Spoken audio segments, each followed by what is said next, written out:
Bueno, vicepresidente, gracias por este tiempo, por la entrevista con Todo Noticias. ¿Cuál es la evaluación que hace tras el cierre de la cumbre de la CELAC? Bueno, pues muchas gracias por la oportunidad. Creo que el balance siempre es un balance positivo.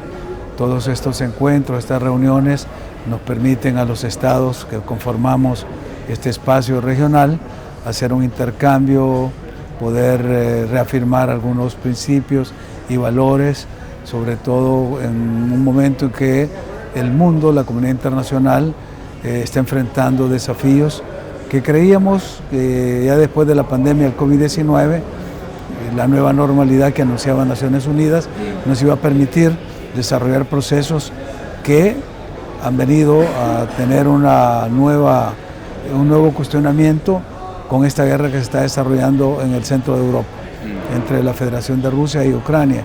Entonces, sin duda, al terminar esta guerra, al consolidarse la etapa de la pospandemia, el orden mundial va a tener un cambio y es importante que la región de América Latina y el Caribe, estemos unidos, tengamos una visión común, porque seremos más relevantes en el concierto de naciones si nos presentamos como un bloque. Y eso es uno de los propósitos con los cuales se llevó a cabo esta cumbre, poder generar espacios de interacción con otras regiones y con otros actores. Con otras regiones se reafirmó la necesidad y la posibilidad de reabrir el diálogo con la Unión Europea como región, pero también con actores relevantes como el caso de China. Claro. Fue muy particular la referencia a China, fue muy particular el caso de la Unión Europea. Tuvimos la presencia del representante de la Unión, de Charles Michel, con el cual también ya habíamos estado reunidos en la última CELAC en México en septiembre del 2021. Por lo tanto, pues el balance creo que es positivo y quizás lo que le dio mayor relevancia en esta ocasión fue la presencia de Brasil de nuevo. Habíamos extrañado en la última CELAC la presencia de Brasil. Recordemos que el gobierno anterior había decidido retirar la membresía activa de Brasil en la CELAC. Ahora pues se le dio la bienvenida de nuevo, tanto a la República Federativa de Brasil como tal y a su presidente, don Luis Ignacio Lula da Silva. El propio Lula ha manifestado que su idea es reimpulsar el UNASUR y las dudas ahora caben sobre si una UNASUR reimpulsada es compatible con la CELAC. ¿Tiene miedo que la CELAC empiece a perder fuerza a partir de ahora?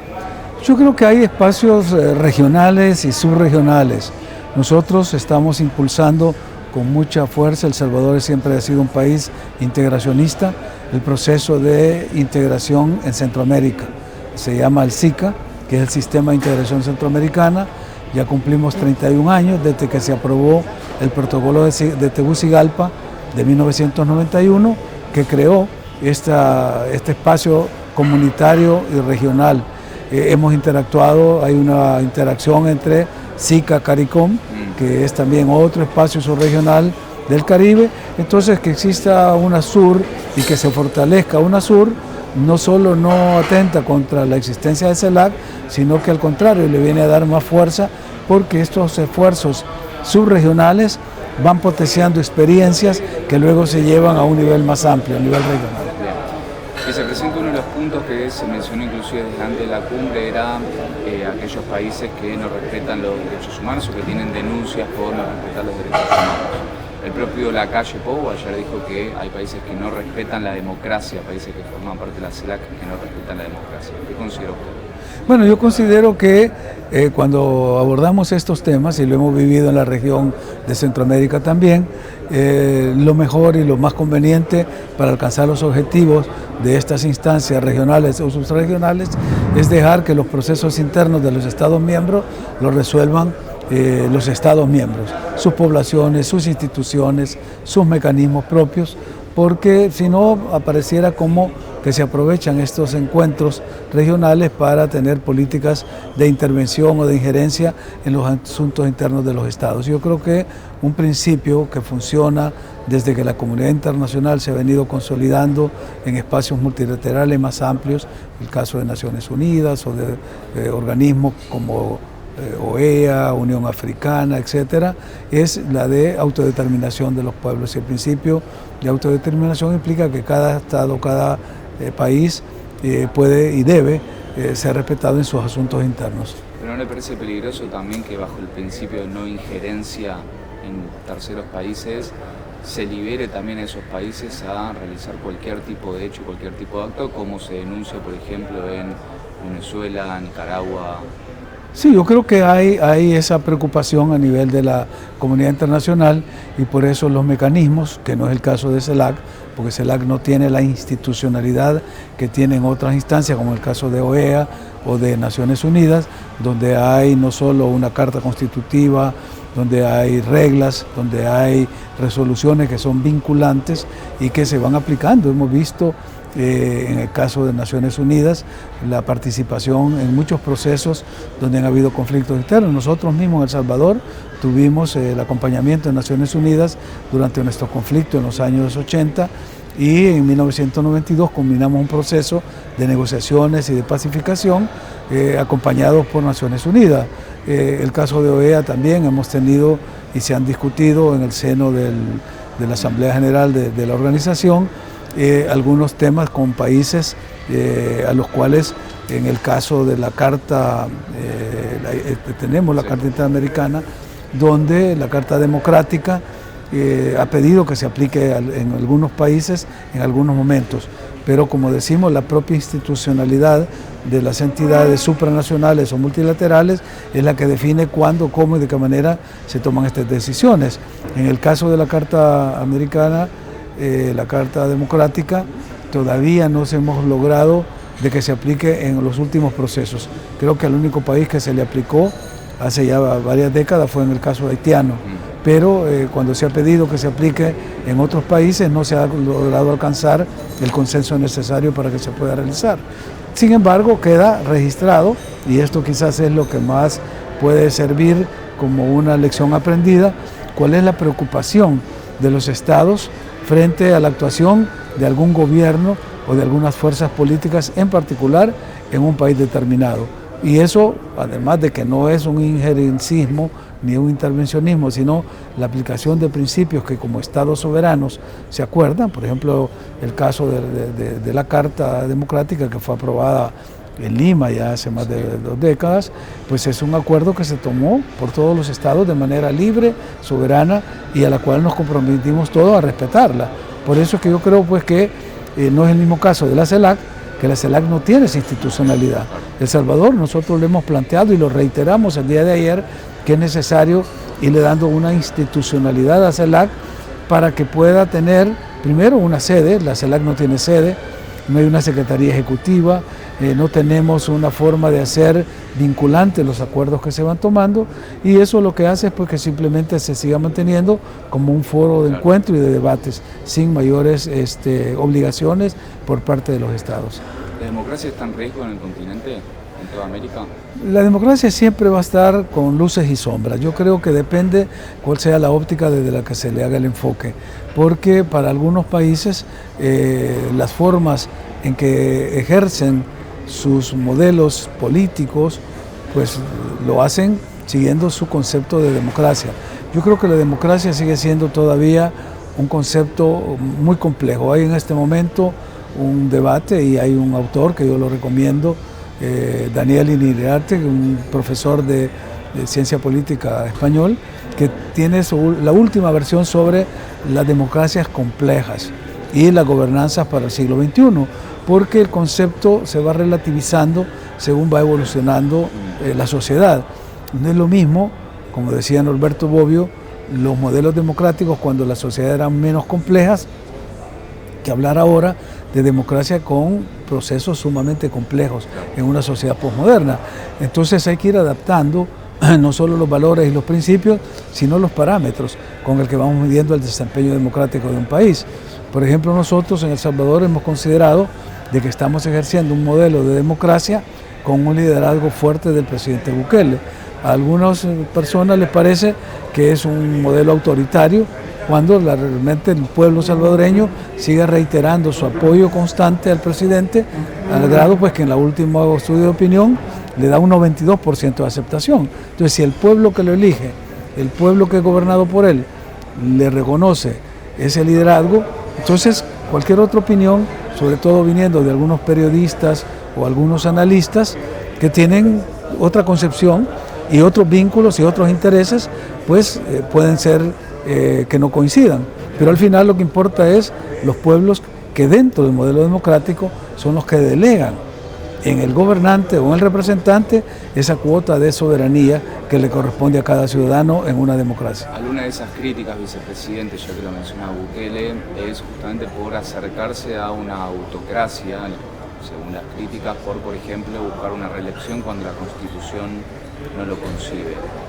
Bueno, yo soy abogado, graduado, con experiencia de más de 35 años de práctica, y te puedo decir que la Constitución de El Salvador no prohíbe un segundo mandato, al contrario, lo regula en el artículo 152, numeral 1.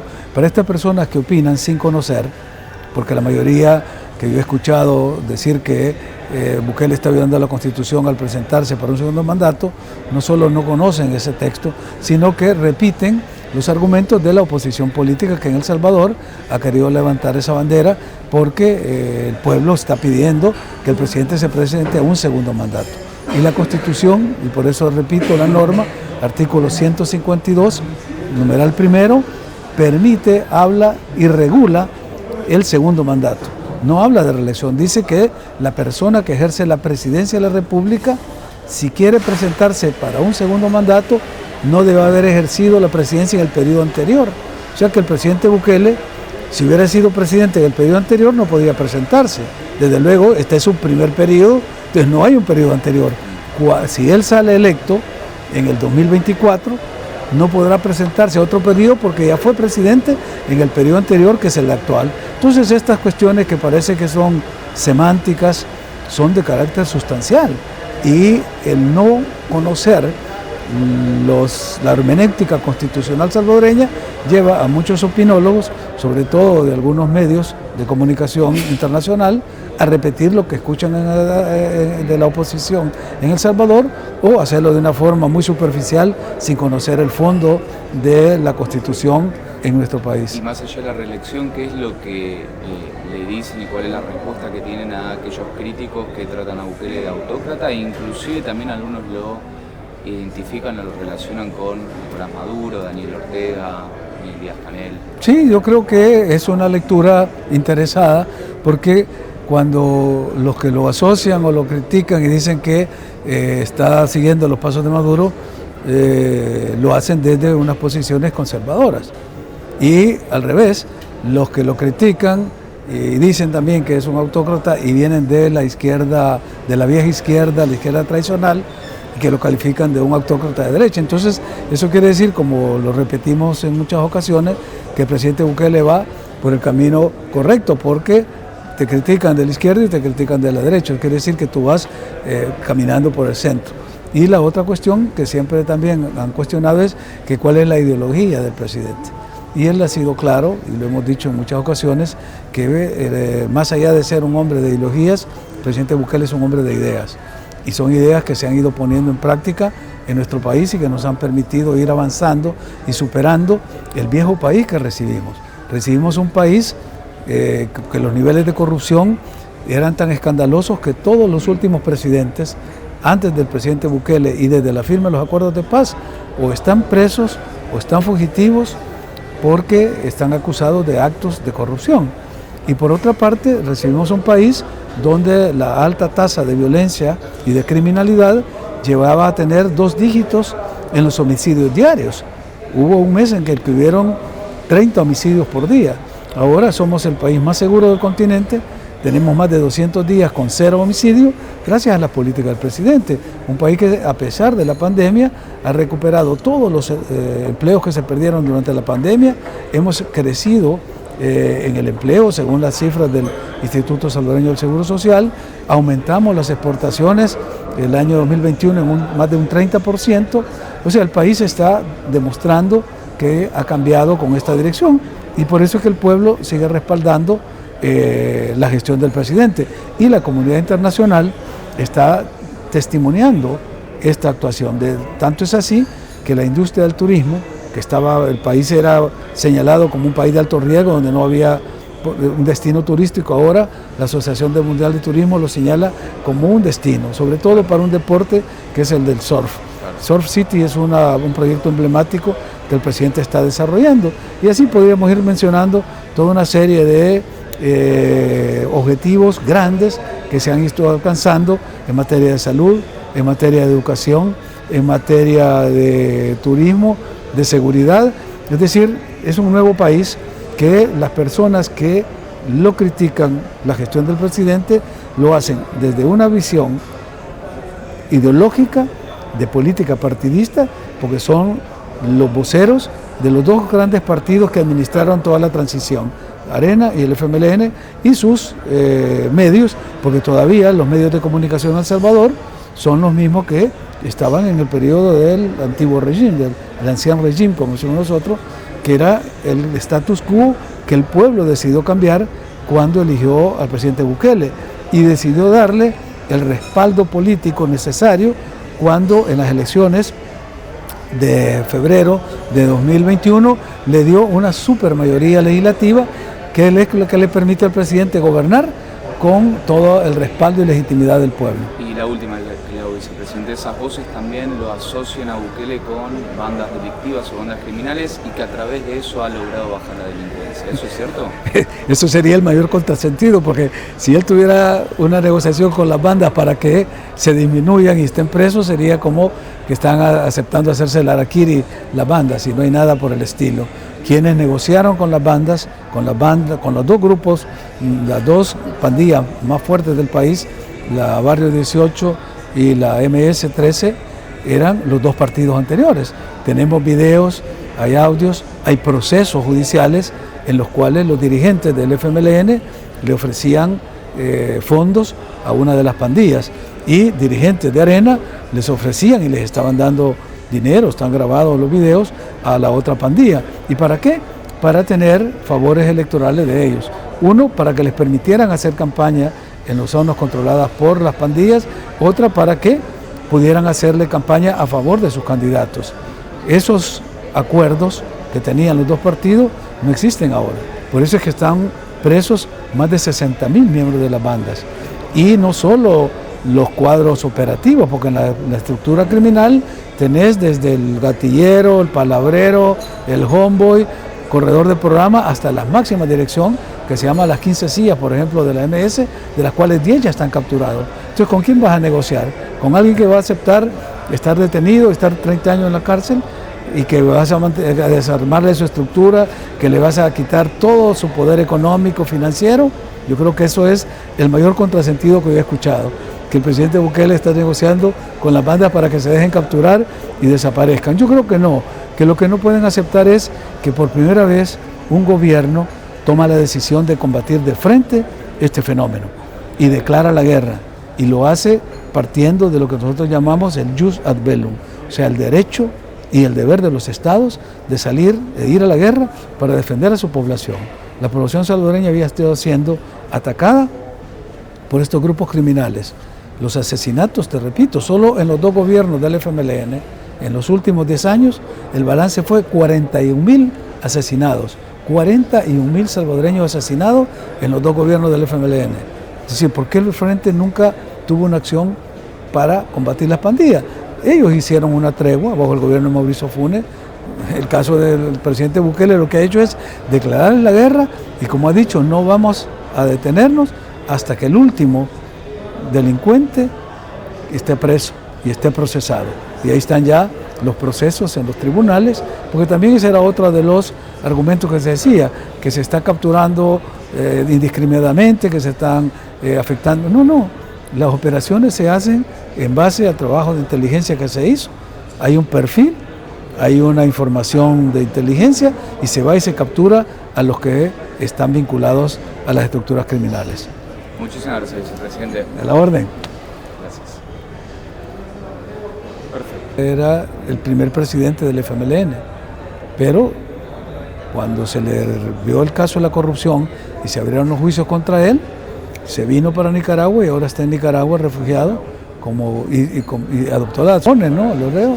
Pero hablamos con él y le dijimos, mira, nosotros no tenemos nada que ver en este caso. No, si ya sabemos que el frente la dejó tirada y no pudo venir a Brasil al entierro de su padre, que era muy amigo de Lula, el papá de ella. ¿Y cómo está la situación migratoria? Bueno, nosotros salimos ya de los 10 países que tienen mayor número de migrantes a Estados Unidos. Segundo, Cuba, Haití, Colombia, luego vienen los países de Centroamérica, de Guatemala, Honduras, y El Salvador ya no está ahí.